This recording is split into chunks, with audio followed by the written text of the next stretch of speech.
बनी होती है ब्लेड सी, तीर और तलवार से, उसके जरिए बंदा अपने आप को बचाता है। अब बारिश है या धूप है, छतरी से आप अपने आप को बचाते हैं। इस तरह तकवा भी एक ताकत है, एक ऐसी ताकत है इंसान को जो मिल जाती है, जिसके जरिए वो शैतान का भी मुकाबला करता है, अपने नफ्स का भी मुकाबला करता है।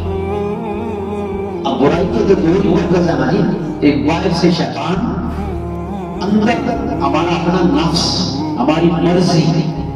बाहर से शैतान रिमोट दबाता है जहां कहीं भी हो। तो ये बात बड़ी अच्छी तरह समझ आती है। बाहर से शैतान रिमोट दबाता है, उसका ताल्लुक हमारे नफ्स के साथ, हमारी मर्जी के साथ है, हमारी ख्वाहिशात के साथ है। अब वो वहां से रिमोट दबाता है, हमारा नफ्स अंदर से एक्टिव हो जाता है। ये बस अपना काम डिलीवर करना शुरू कर दिया।